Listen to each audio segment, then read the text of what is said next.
சிம்பு அவர் மாதிரியே நயன்தாரா அவங்களும் இப்படி ஒரு முடிவை எடுத்தாங்களா?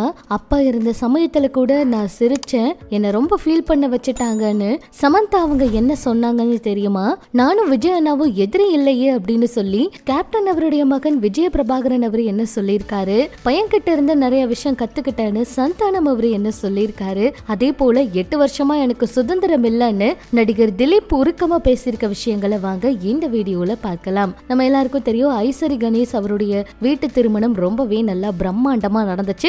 இந்த திருமணத்துல கலந்துகிட்ட பிரபலங்கள் எல்லாருமே மணமக்களை வாழ்த்தி மணமக்களுக்கு லட்சக்கணக்கில் அதாவது கிஃப்ட்ஸ் எல்லாம் கூட வாங்கிட்டு வந்து கொடுத்தாங்க. அதெல்லாம் கூட சமூக வலைதளத்துல பயங்கரமா வைரல் ஆயிட்டு இருந்துச்சு. இந்த நிலையில சிம்பு அவர் வந்து பாத்தீங்கன்னா எப்பவும் ஐசரி கணேஷ் அவங்களுக்கு ரொம்பவே செல்ல பிள்ளை அப்படின்னே சொல்லலாம். ஆனா சிம்பு அவரு கல்யாணத்துக்கு போகலையாம். இதுக்கு காரணம் டி ராஜேந்தர் அவருக்கு முறையா வந்து பத்திரிக்கை வைக்கல அப்படின்னு சொல்றாங்க.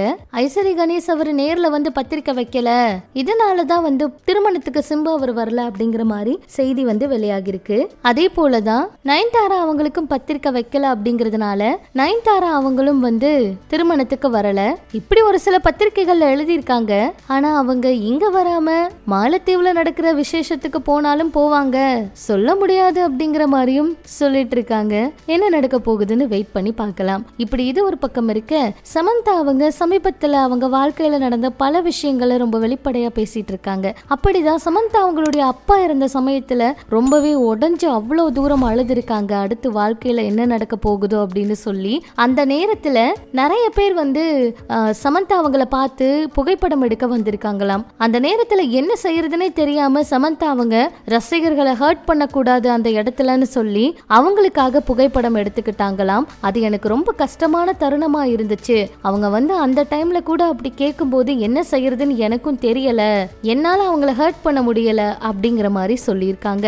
அடுத்து விஜய் அண்ணா அவரு எனக்கு எதிரியெல்லாம் கிடையாது, எனக்கு 33 வயசு, விஜய் அண்ணனுக்கு 50 வயசு, அதனால எங்களை ஒப்பிட்டு பேசாதீங்க. அவரே என்கிட்ட நீங்க அரசியல்ல என்னை விட சீனியர் அப்படின்னு சொன்னாரு. அதை நான் பெருமையா ஏத்துக்கிட்டேன். அண்ணனுக்கு நான் மரியாதை செலுத்துறேன். ஆனா அனுபவம் சினிமான்னு பார்க்கும்போது அண்ணன் என்னை விட பெரிய ஆளு, அவருக்கு அனுபவம் ஜாஸ்தி.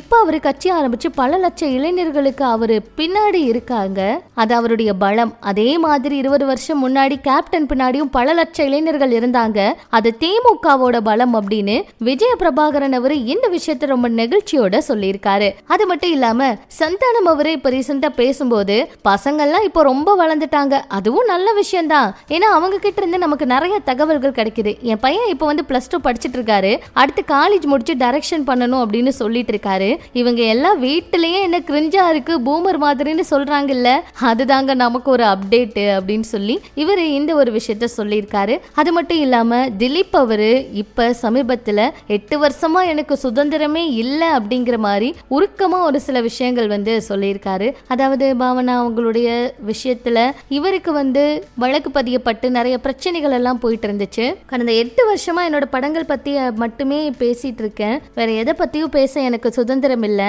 ஆனா ஒரு நாள் கடவுள் எனக்கு பேச வாய்ப்பு தருவாரு, அந்த நாளுக்காக நான் காத்துக்கிட்டு இருக்கேன், அது வரைக்கும் அமைதியா இருப்பேன் அப்படிங்கிற மாதிரி சொல்லியிருக்காரு. இது சமூக வலைதளத்துல வைரலாயிட்டு இருக்கு. இதெல்லாம் பற்றி உங்களோட கருத்துக்களை சொல்லுங்க. இன்னும் சினிமா தகவல்களை தெரிஞ்சுக்க நம்ம சேனல் கூட இணைஞ்சிருங்க.